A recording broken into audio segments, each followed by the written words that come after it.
Yo, ni aje, hapa ni nworksinc radio podcast episode 23. Yes, hapa tuko na mgeni, atajiintroduce.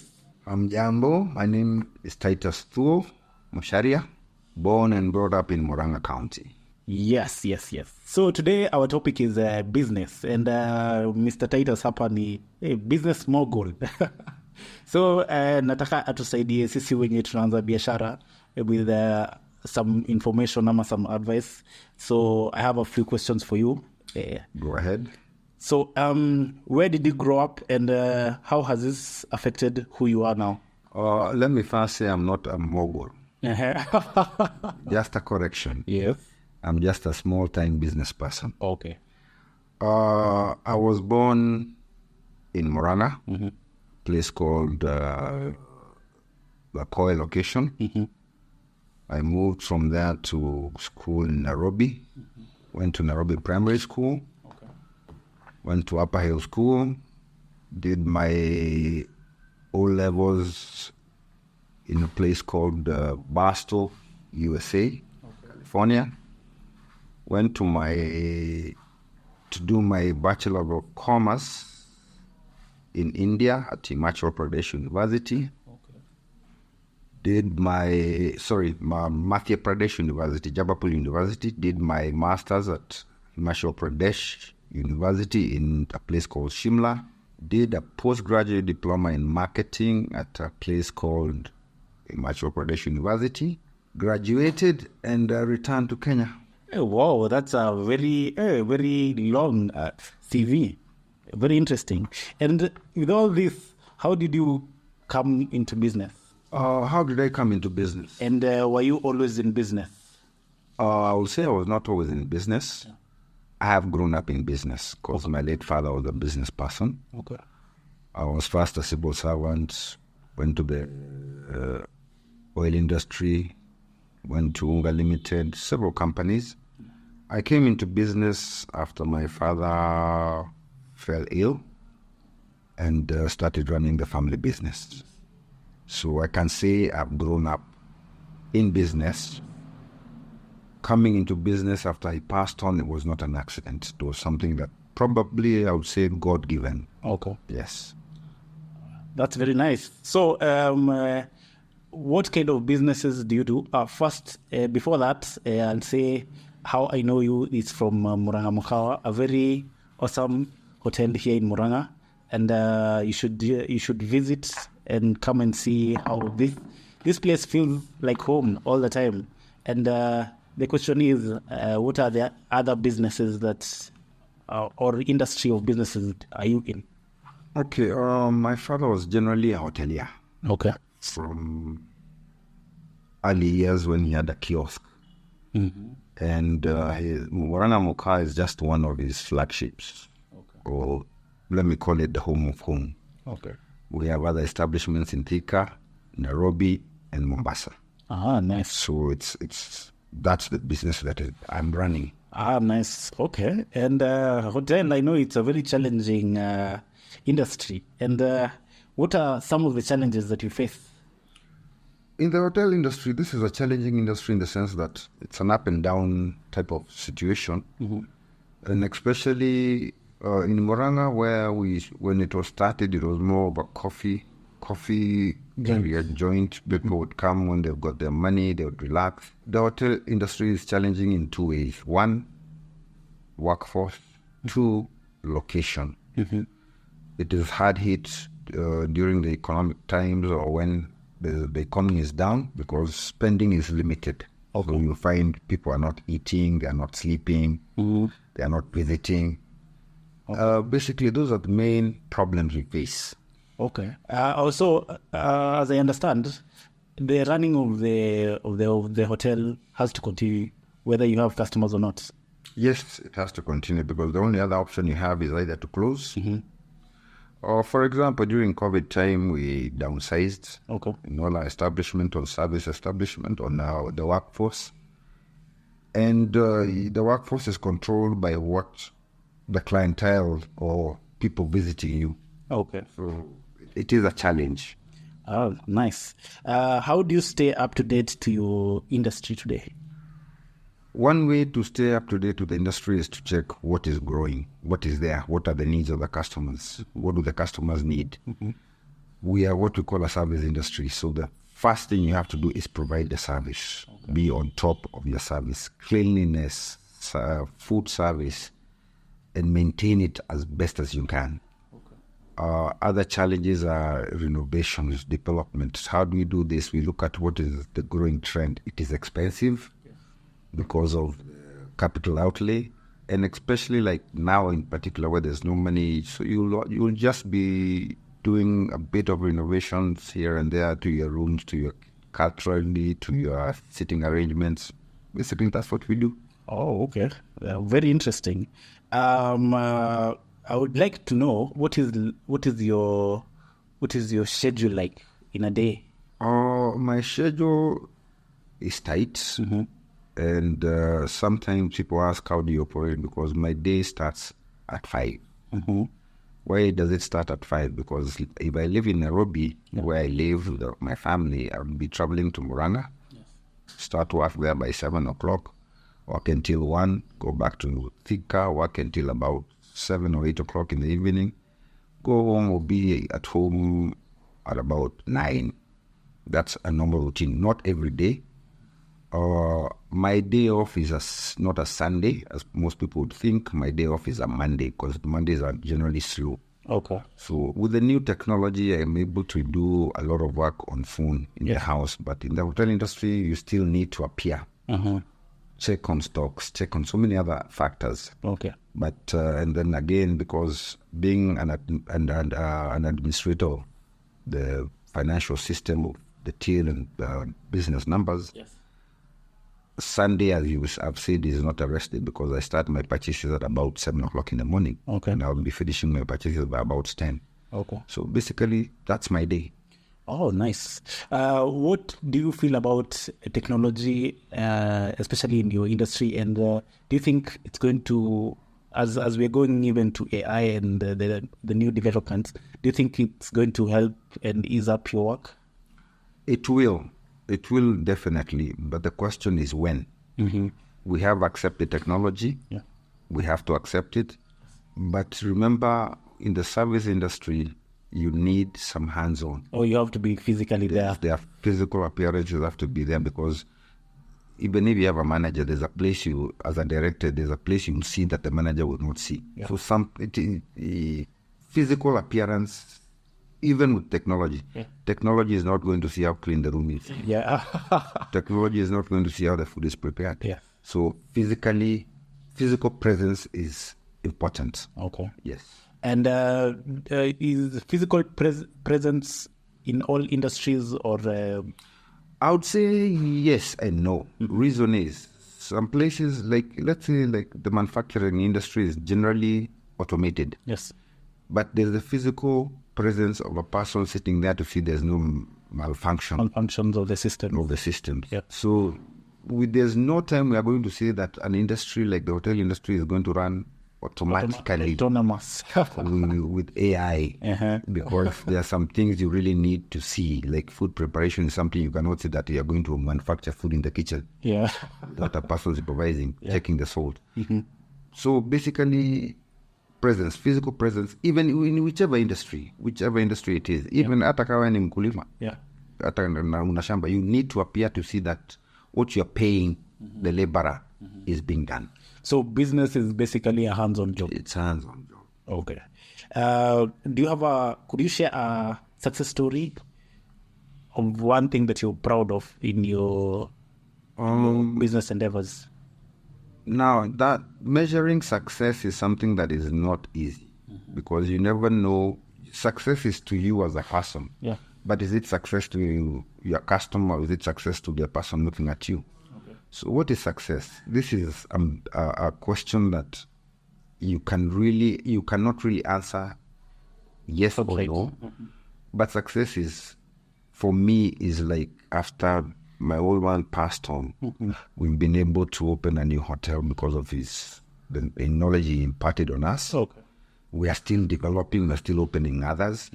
So that's the success story, because if he was to wake up today, he'll say, I think I should have left you guys do this earlier. Yeah. And since it's a family business, Yeah. I can say it's a success because there's nothing he left behind 10 years going that has really failed up to now. Yeah. Yeah. So success to you is basically the Continuation of the business and the growth. It's the continuation and the growth. and the growth. Yes. Okay. Have you had any failures in your business, and what have you learned from them? Failures are many, Yes. and especially in this industry, when you don't meet your daily needs. Mm-hmm. For example, in the hotel industry, what is very important is that whether you have a customer or not, you will pay the water. Whether you have a customer or not, you will pay the electricity. Whether you have a customer or not, you will pay the worker. Mm-hmm. Failures are when you can't meet those obligations, Okay. whether you're marketing or not. Mm-hmm. You will market a place, yet you will not get what you really want. So that's a failure to me. Okay. When I can't meet my day-to-day obligations on payments, that's a failure. Okay. A success is when you are able to put something in your pocket as dividends, paid your workers are happy, your customers are happy. That's success. But failure is there, and you cannot deny that. So what have you learned from like one of the failures that you made? What I've learned is that in this industry, every day is a learning experience. Yeah. You cannot say that this is the best time. Like, for example, we normally say in the hotel industry and the big hotel that, we have the tourism season coming in. In Moran, we don't have that. Yeah. So we just we don't have a coffee boom or a tea boom. So you're just waiting for We're just business. waiting for business. Yeah. So And it comes or might not. it might come, it might not come. So basically that's it. Okay. I mean, because you can't really say we're in a place whereby we have a season. We are not in Mombasa. We are not in, and Morana is not a place you'd say you're actually going out unless you have somebody who is very focused on adventure. Yeah. That you're coming here to see the got a waterfall, the got the raftings, and that you've come in. Okay. That's what you've come for. Okay. But basically that's it. So what I've understood is that for you, failure is knowing that you're going to have a better day because of how many times it has happened. And you wake up and continue. And you wake up and continue. You don't give up. So you have to keep on pushing yourself. Keeping on. That's very interesting. So what is one of the hardest time in your business that you've ever experienced? Frankly speaking, COVID. Mm-hmm. COVID was one of the times that we were asking ourselves, are we going to survive? Mm-hmm. In our total establishment of having about 200 workers and going down to about 60, that brought a shock. Okay. Because we did not know what, when, and how, or what next. Mm-hmm. Knowing that you can't afford to buy food, you can't keep food for long. Mm-hmm. So it was scary. Uh-huh. And bills have to be paid. Bills, you have just said earlier on that you have to pay your electricity, you have to pay your water, you have to pay the workers. Mm-hmm. So laying off workers was painful. Yeah. But there was no choice. Okay. So it is a lesson up to now. Yeah. Recovery is not 100%. Okay. Yes. Also, you're still recovering. We're still recovering from. I mean, when you're on lockdown for more than 6 months, what do you expect? Yeah. And you're a service industry. You're a service industry. What do you expect? Mm-hmm. Yeah. And also, would you say that the culture during this time, also the culture of the people was affected? Yes, in terms of it changed a lot because you'd find that people learned, I don't have to go out. Mm-hmm. We can cook. We have to cook at home. I don't have to go out for my drink. Uh-huh. I can buy my drink at home and stay at home. So the culture of what we Kenyans know or are known for changed. Mm-hmm. Today you go to a place, no more restaurants or no more clubs, and you find what was there pre-COVID is not what is there today. But people learned something different. It changed. The customer level, the customer movement changed. You find that most people prefer staying at home or neighborhood. Or just next to where they are. Where they are. Okay. So that changed a lot. Ah, nice. Okay. What advice will you give to someone who wants to venture into business? Advice here comes in many ways because of you as the first one to do business. Yes. One, you don't start a business to fail. You start a business to succeed. Do not be ambitious. We have this tendency of wanting to invest 100,000 today and getting 700,000 tomorrow. Patience pays. Yeah. And why do I say patience? Because when you invest money, have first to sit down, do your work, groundwork. How much am I investing? How much do I want? Why do I say this? The Indian community in Kenya is a good example. They've been there doing business for all these years. They are never in a hurry. Yes, they're never in a hurry. That's true. So we should learn never to be in a hurry. And they're always sticking together. Yeah. So take your time, draw your business plan if you have one. Look at it. Look at the pros and cons. Invest what you can. Do not overinvest. Yeah. That's one mistake we do. We overinvest in anticipation of a great growth. Yeah. But success is you. It is you. Give yourself time. Give yourself timelines. And business, like in my profession as an accountant, I normally say, what is the break-even point of any business that is started? We normally say, give yourself 6 months. The first 6 months, you're not making a shilling. Okay. Next 6 months, you start seeing either an upward or downward trend. If you see a downward trend, ask yourself, what am I doing wrong? We have also this idea of, I just want money. Yes, you want money. But how much? You have to put in the work. We have this problem of not paying ourselves. Yeah. Because if you're starting a business, what is your cost as a person? Yeah. How much do you need, or how much are you employing yourself? Because I always tell people, any business you do has to give you money. Yes. So don't think you've invested 1,000 and you've got 2,000, 200,000, and you say, it's all mine. Then doesn't make sense. Give the business what it deserves. If you have invested 100,000, you get 200,000. Take back 100,000 to the business, so the capital outlay of the company is growing. It has grown up in 1 year to 200,000. Okay. The following year, the same. The 100,000 that you get, divide on your personal labor. Employ yourself. Or that other, for your time. Yes, for your time, because your time is money. Yeah. If you are employed by a company, they will be paying you money, and they're paying you because of time. So you have to give that. So is business easy? Easy is a term. When you say easy, what do you mean by easy? Is it wake up and do business? No, business is not easy. Then it is easy. One, I always say it's important at least to have an indicator or knowledge of what you're getting into. You can open a kiosk, but you know how to cook. You can open a kiosk, but you know how to panga your tomatoes and onions. Yes. We all learn. These are things we learn. So it is important to note that business is easy if you make it easy. It can be hard if you make it hard. So you need to do some research. You do a research before you get into business. As I said earlier on, I have grown up in the hotel industry, so I was not doing any research. Oh, okay. My research was just to advance and know what is the new, what is coming, what are the trends in the market. Yeah. But business, you can get into any business. You can even be a ship builder. You can even be a plane builder. But can you match the standard in the market? Okay. As I remember, I had a professor who used to say, there's nothing like impossible in this world. Yeah.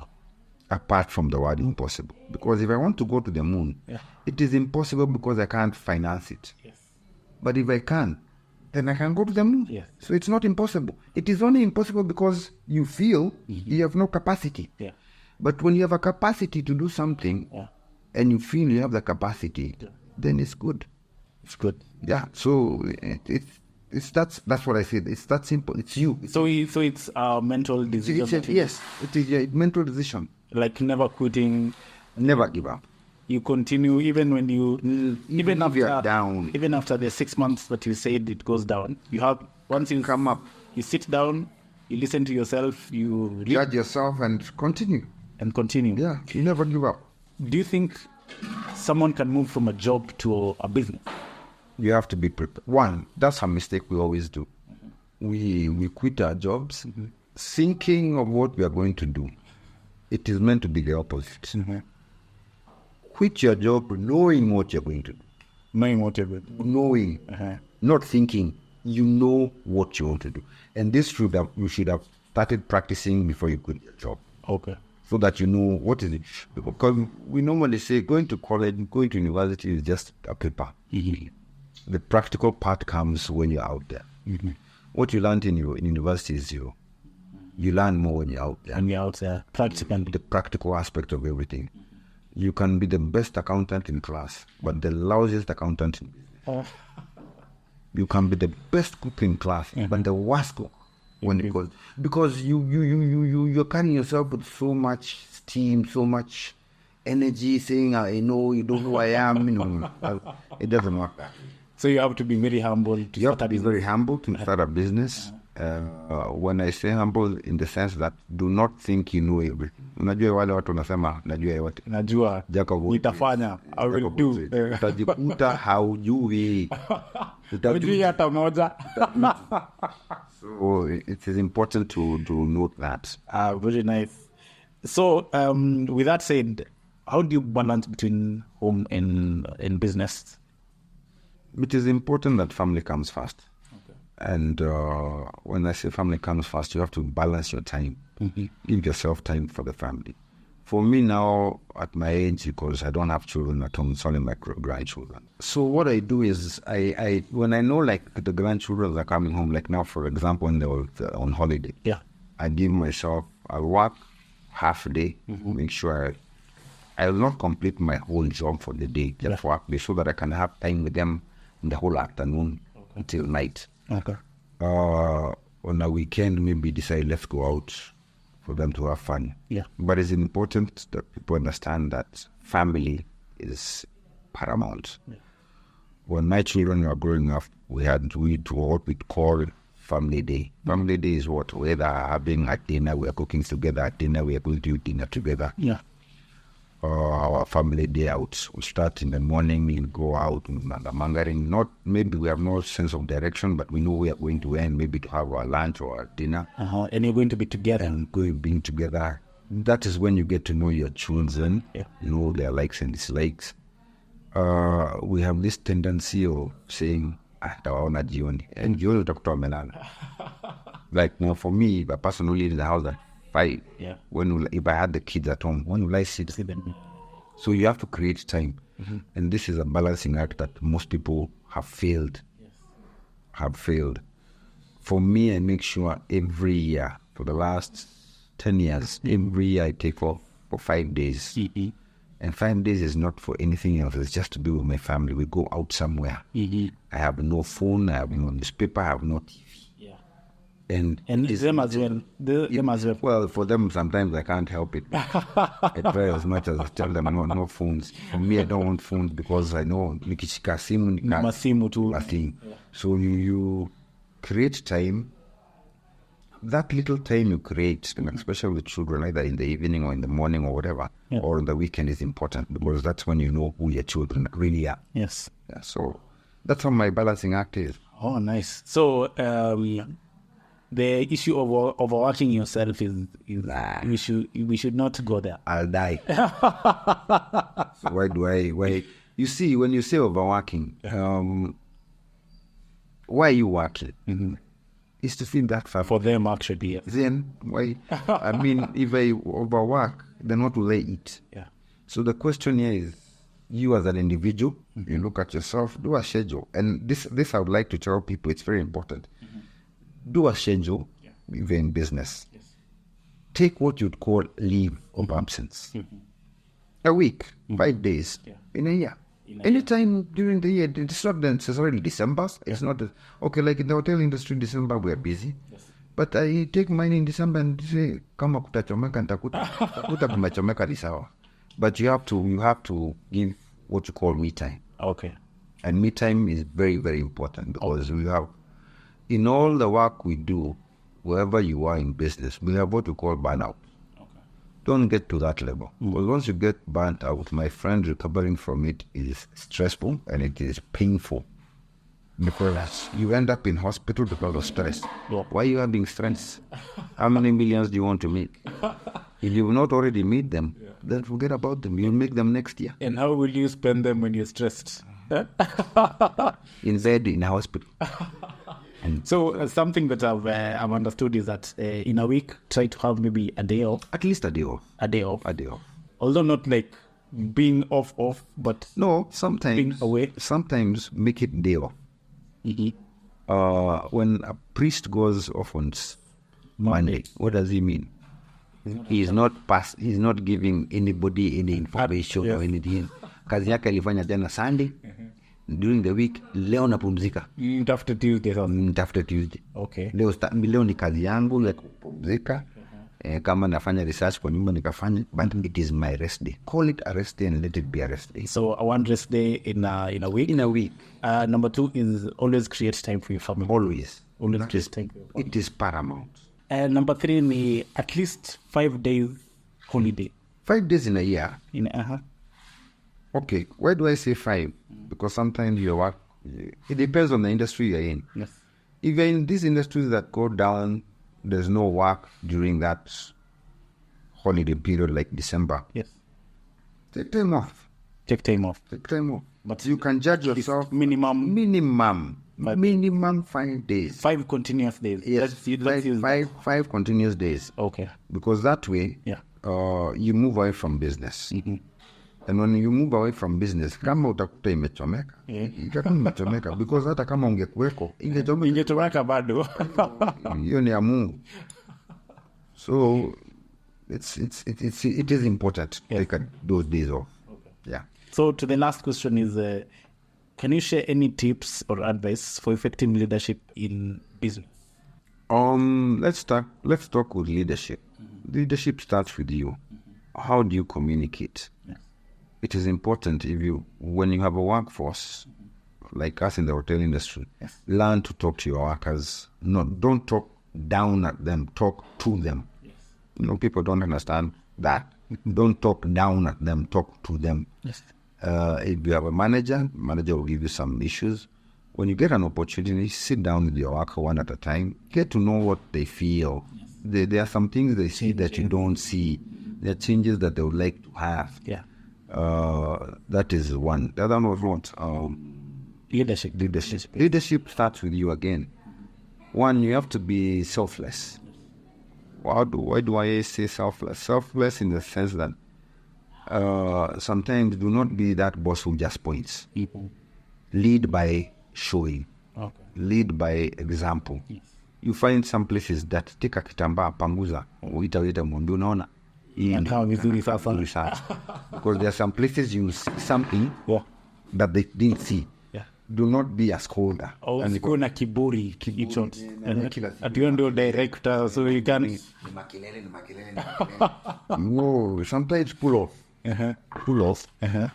Have what you call an open or the communication. The chapati system of operation. Be open. Oh, chapati, I don't know about that. What is chapati? Chapati is open, though it's flat. Chapati is flat. Yes. And it's round. Yes. You can't stand in the middle of a chapati. Yeah. So you're going around the chapati. Yes. So when it's round, you can see all corners, all areas. Yes. And have an open door policy. That when somebody has a problem, okay, what we normally say is do not micromanage. Mm-hmm. Like I cannot come here in Murang'a Mukawa and say, do this. There's a manager. Yes. I've asked the manager, can this be done? Because when you now overstep the manager's mandate, you're micromanaging. Do not micromanage. If you've given somebody a job, let the person do the job. Attack that person. Mm-hmm. If that fails, when you are happy to the manager, tell him, this is happening here and I don't know why. Can you explain? Maybe he didn't see it. Yeah. So that's how it goes. So you use the hierarchy of business. Hierarchy of business, I'm sitting at the top. Yeah. But I'm not undermining the sweeper. Mm-hmm. There are things he sees that even the manager doesn't see. Yeah. So I give him an ear. So you work like a team, in short. Yes. You work together. This is teamwork. It's teamwork. Mm-hmm. When there's a lot of work and you're around, assist where you can. Yes. Because if you say you just watch and wait for mistakes, You know, when you do that, what you're actually doing is looking for mistakes. Yes, exactly. Don't allow yourself to do that. Okay. Because the minute you do that, you become critics of your own business. In your own business. And you're the one who's supposed to be building the Come on, then that's why I say chapati structure. Chapati is flat. You know, if you look at the banking industry today and some years ago, you could not see where the manager was sitting. Yeah. And then it's glass. He's the one at the front almost. In the middle.